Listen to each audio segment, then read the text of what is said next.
मेरे गांव में एक बूढ़े बाबा रहते थे। उनका नाम राम सिंह था। वह बहुत ही अच्छे स्वभाव के मालिक थे और उनका गांव उन्हें बहुत प्रेम करता था। वह लोगों के बीच मशहूर थे क्योंकि उन्होंने हमेशा अपने दिल से बात करने का अद्वितीय तरीका अपनाया था। बाबा सबको हमेशा प्रसन्न रहने और सामाजिक बातों के महत्व को समझाने में निपुण थे। लोग भी उनकी बातों को अपना कर सफल हो रहे थे। एक दिन बाबा अचानक बीमार पड़ गए। उन्हें पता नहीं था कि उनकी बीमारी कितनी गंभीर है। उन्होंने बहुत सारे उपचार करवाए, लेकिन उनकी स्थिति दिनों-दिन बिगड़ती जा रही थी। एक दिन उन्होंने अपने अंतिम समय के नजदीक आते हुए अनुभव किया। उन्हें अपनी मृत्यु की चेतावनी मिल गई। ईश्वर ने सपने में कुछ अंतिम समय का भान बाबा को कराया, जिससे बाबा की नींद उड़ गई। बाबा घबराए हुए थे। उन्होंने अपने आसपास के लोगों को बताया, लेकिन सबको विश्वास नहीं हुआ। जो बाबा लोगों को समझदारी की बात बताते थे वो आज नासमझी वाली बातें करने लगे। वक्त वक्त की बात है, आज उन बाबा को समझाने की नौबत आ गई।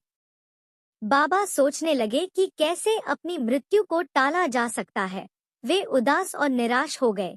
वे अभी इस दुनिया से जाना नहीं चाहते थे। सभी लोगों को उनके पास बुलाया और यह प्रयत्न करने लगे कि कैसे बाबा को बचाया जाए। फिर गांव का एक युवा लड़का उनके पास आया और उसने उनकी समस्या को सुना और उसके निराकरण के लिए एक उपाय बताया। उसने कहा, एक उसके जान पहचान के गुरु है जो कुछ उपाय करके बताएंगे जिससे इनकी मृत्यु कुछ दिनों के लिए टल जाएगी। वह गुरु बहुत ही भक्ति में और ज्ञानी थे। उसके सुझावों को सभी ने समर्थन दिया और बाबा को उस पूज्य गुरुजी के पास में ले जाने का फैसला किया, क्योंकि जब कोई इंसान इस तरह की समस्या से जूझ रहा होता है तो उसका सहारा केवल या तो कोई संत या ज्ञानी या कोई गुरु ही उसकी समस्या का समाधान खोज पाते हैं। तो सर्वसम्मति से गांव वालों ने फैसला किया कि बाबा को उन गुरुजी के पास ले जाएंगे और कोई न कोई समाधान निकलेगा। बाबा ने इस सुझाव को माना और वह गुरु के पास चले गए। वे गुरु के सामने आकर बेसब्री से रोने लगे और उन्होंने अपनी मृत्यु की चेतावनी का विवरण किया।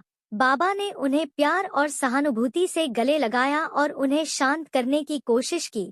गुरु ने बाबा को समझाया कि मृत्यु सिर्फ एक प्राकृतिक प्रक्रिया है और हर जीव का एक निश्चित समय पर जन्म और मृत्यु का आगमन होता है। वे बताने लगे कि जीवन एक अनंत चक्र है जिसमें जन्म और मृत्यु केवल भूमिकाएं हैं, इसलिए कोई इसकी भविष्यवाणी नहीं कर सकता। आप निश्चिंत रहें, ये सब निश्चित समय पर होगा। आना और जाना। आप अपनी कार्यों की गति को न रोकें, कार्य संपन्न करने में वक्त लगाओ। व्यर्थ में जाने की चिंता न करो, ये जब आएगा तो बताकर नहीं आएगा। बाबा ने गुरु के वचनों पर विश्वास किया और माथा टिकाकर अपनी इच्छा जताई। बाबा ने यह निर्णय लिया कि वे अपने गुरु के वचनों को मानने के लिए अपना जीवन पूरी तरह से जिएंगे। यह निर्णय उनके जीवन के महत्वपूर्ण उद्देश्यों, मूल्यों या आध्यात्मिकता के प्रतीक के संबंध में हो सकता है। इसका मतलब हो सकता है कि बाबा अपने जीवन के हर पल को गुरु के वचनों के मार्गदर्शन में बिताने का प्रयास करेंगे और वे अपने जीवन को संबल, आनंद और सामर्थ्य के साथ बिताने की कोशिश करेंगे।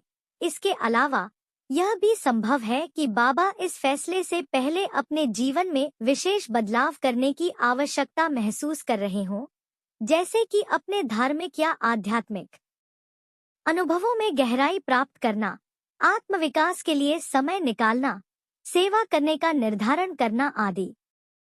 गुरु से शिक्षा ले बाबा घर आ गए। अनावश्यक चिंता ने उनको घेर लिया। उनका सारा वक्त इसी सोच में निकल रहा था कि कब वो यहाँ से उठ जाएं। गुरु के कहे का असर नहीं दिख रहा था।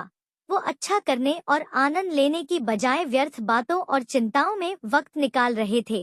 कुछ सार्थक करने की बजाय बस मृत्यु का इंतजार कर रहे थे। गुरु के वचन को वो भूल गए।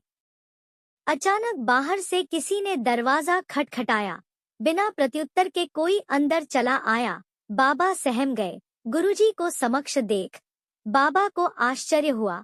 गुरुजी भी आश्चर्य में थे। ये क्या तुम मरे नहीं? गुरुजी ने पूछा।